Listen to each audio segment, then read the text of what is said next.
जेवणानंतर तोंडाला फ्रेशनेस हवा असतो का किंवा पाचन व्यवस्थित व्हावं असं वाटतं असतं का? मग मी आज तुमच्यासाठी घेऊन आली आहे एक पौष्टिक असा मुखवास. नमस्कार मंडळी, तुमचं स्वागत आहे माझ्या चॅनलवरती जास्वंदीज कोझी नेस्टवरती. आणि आज मी तुम्हाला दाखवणार आहे की बाजारात मिळणारा मुखवास आपण घरच्या घरी कसा बनवतो ते. रेसिपी अगदी सोपी आहे. आपल्या घरातच सगळं काही साहित्य असतं आणि खूप साऱ्या टिप्स मी याच्यात शेअर केलेल्या आहेत. तर कुठेही स्किप न करता व्हिडिओ शेवटपर्यंत नक्की बघा. साहित्यासाठी मी वाटीचं आणि वजनी दोघंही प्रमाण तुम्हाला सांगणार आहे. तर इथे मी सगळ्यात प्रथम जे घेतले आहे ते 200 ग्रॅम बडीशोप घेतली आहे, म्हणजेच 2 वाट्या बडीशोप. त्याच्यानंतर 1 वाटी म्हणजे 100 ग्रॅम धना डाळ, 100 वाटी जे आहे म्हणजेच 1 वाटी जे आहे ते तीळ घेतलेले आहे, गावठी तीळ घेतलेले आहेत. त्याच्यानंतर 1 वाटी म्हणजे 100 ग्रॅम जे आहे ते जवस म्हणजेच फ्लॅक्सीड घेतलेले आहे. आणि अर्धी वाटी म्हणजे साधारणतः 50 ग्रॅम इतके मी ओवा घेतलेले आहेत. आता हे सगळे जिन्नस मार्केटमधून आणल्यानंतर चेक करून घ्यायचं आहे की याच्यात काही कचरा तर नाही आहे ना, पाखडून आणि निवडून स्वच्छ करून घ्यायचे आहे. आता या मुखवासाला लावण्यासाठी एक आपल्याला पाणी बनवायचं आहे. त्याच्यासाठी इथे सगळ्यात प्रथम घेतलं आहे 2 चमचे लिंबाचा रस, त्याच्यामध्ये थोडीशी हळद घालायची आहे आणि साधं मीठ घातलं आहे, तुम्ही सैंधव मीठ पण घालू शकता. त्यानंतर 2 चमचे जे आहे ते काळं मीठ घातलं आहे. काळं मीठ यासाठी कारण की ते पण पचनासाठी मदत करतं. त्यानंतर याच्यात पाणी घालायचं आहे आणि हे जे मिश्रण आहे ते छान एकजीव करून घ्यायचं आहे. आता मी हे सगळे पदार्थ जे आहे बडीशोप वगैरे सगळं काही ते एकत्र करत आहे. तुम्ही हवं तर वेगवेगळंही ठेवू शकतात आणि वेगवेगळंही भाजू शकतात, पण मला हे असं जास्त सोपं वाटतं म्हणून मी इथे सगळं काही जे आहे ते एकत्र केलं आहे. ओवा, तीळ, बडीशोप, जवस, धना डाळ आणि ते छान हाताने जे आहे ते मिक्स करून घेतलं आहे. आणि यात जे आपण आता लिंबाचं जे पाणी बनवलं होतं लिंबू आणि मीठचं ते घालणार आहे आणि हाताने जे आहे ते छान सगळीकडे सोडून घेणार आहे या बडीशोपला आणि ह्या सगळ्या पूर्ण मिश्रणाला. म्हणजेच हे पाणी जे आहे ते छान आपल्याला लावून घ्यायचं आहे. खरं तर लिंबू जे आहे याच्याने छान आपल्याला चव येते आणि जी मी हळद याच्यामध्ये घातली आहे ना तर ती फक्त रंगासाठी घातली आहे की थोडं दिसायला छान दिसतं, थोडा पिवळसर कलर येतो.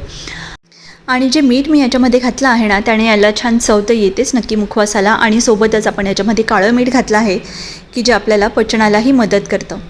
आता हे असं छान मी लावून घेतलं आहे सगळी बडीशोपला हे जे पाणी होतं ते, आणि हे 1 तासभर असंच ठेवायचं आहे जोपर्यंत ही बडीशोप जी आहे ती थोडी कोरडी होत नाही आणि हे जे पाणी जे आहे हे छान याच्यामध्ये मुरत नाही तोपर्यंत.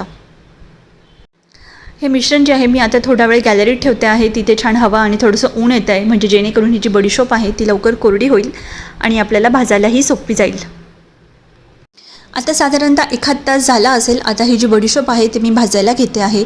इथे भाजण्यासाठी जे आहे ते तुम्ही लोखंडी कढई घेऊ शकता किंवा कुठलीही जाड बुडाची जी कढई आहे ती घेऊ शकता. आणि ही जी बडीशोप आहे ना ही आपल्याला अगदी व्यवस्थित भाजायची आहे. त्यातला ओलसरपणा जो आहे तो सगळा गेला पाहिजे म्हणून मी इथे सुरुवात प्रथम जी आहे ती अर्धीच बडीशोप जी आहे ती घेणार आहे. आणि ही आपल्याला बिलकुलही फुल गॅसवरती भाजायची नाही आहे, मध्यम आचेवरती जी आहे ती बडीशोप छान आपल्याला भाजायची आहे, कुरकुरीत करायची आहे. तर अशा प्रकारे मी मध्यम आचेवरती जी आहे ती बडीशोप भाजायला घेतली आहे. साधारणतः 5-1 मिनिट लागतील मला ही बडीशोप भाजायला. अशा प्रकारे आपण बाजारातल्या मुखवासापेक्षा ना घरच्या घरीच पौष्टिक असा मुखवास बनवू शकतो. यात आपण बडीशोप घेतली आहे की ज्याने तोंडाला छान फ्रेशनेस येतो, तसेच पचनक्रियाही सुधारण्यास मदत करते, तोंडाचा दुर्गंध आपला कमी होतो. त्याच्यानंतर ओवा घेतला आहे, हा पण पचनासाठी खूप उपयुक्त मानला जातो. गॅस, अपचन किंवा पोटफुगीसारखं जर आपल्याला जर कधी वाटलं तर आपण नक्कीच ओवा त्याच्यामध्ये खात असतो. त्याच्यानंतर जवस घेतली आहे, जवसमध्ये ओमेगा 3 फॅटी ॲसिड असतात, त्याच्यामुळे पचनक्रिया जी सुरळीत ठेवण्यासाठी आपल्याला मदत होते. तीळ घेतले आहे, तिळामध्ये कॅल्शियम, लोह आणि अनेक महत्त्वाची खनिजे असतात ज्यामुळे हा मुखवास जो आहे तो अधिक पौष्टिक बनतो. आणि त्याच्यानंतर धना डाळ घेतली आहे. धना डाळमुळे काय होतं ना की मुखवासाची चव वाढते, तोंडाला ताजेपणा येतो, छान कुरकुरीत लागते खाताना. जसं तुम्ही व्हिडिओमध्ये बघितलं की मी थोडे थोडे करून जे आहे 2 बॅचेसमध्ये ही बडीशोप आणि हे सगळे मिश्रण जे आहे ते भाजून घेतलं आहे. छान खरपूस भाजायचं आहे, याच्यामध्ये बिलकुलही ओलसरपणा राहता कामा नये. आणि हे हवाबंद डब्यामध्ये तुम्ही 2 ते 3 महिने सहज स्टोअर करून ठेवू शकतात. आता हे जे मिश्रण आहे ते छान थंड करायचं आहे आणि थंड झाल्यानंतरच हे हवाबंद डब्यामध्ये जे आहे ते भरायचं आहे. अजून एक टिप सांगते, मी ही जी बडीशोप आहे ना ती अशी छोट्या डब्यामध्ये भरते आणि नेहमी प्रवासात जे आहे ते माझ्यासोबत ठेवते की ज्यामुळे तुम्हाला मळमळ किंवा उलटीचा त्रास होणार नाही प्रवासामध्ये. तर अशा प्रकारे घरच्या घरी अगदी साध्या सोप्या पद्धतीने जो आहे तो पौष्टिक आणि स्वादिष्ट मुखवास तयार झाला आहे. याच्यामध्ये बडीशोप आहे की ज्याच्याने आपल्याला तोंडाला फ्रेशनेस येतो, कडूपणा वाटत नाही. ओवा आहे की जे पचनासाठी उपयुक्त आहे.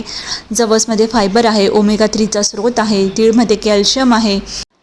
धना डाळमुळे ताजेपणा आणि चव वाढते, त्यामुळे हा मुखवास केवळ चविष्ट नाही तर पौष्टिकही आहे. तुम्ही हा मुखवास नक्की बनवून बघा. व्हिडिओ आवडला तर लाईक आणि शेअर करा आणि चॅनलला सबस्क्राईब करा.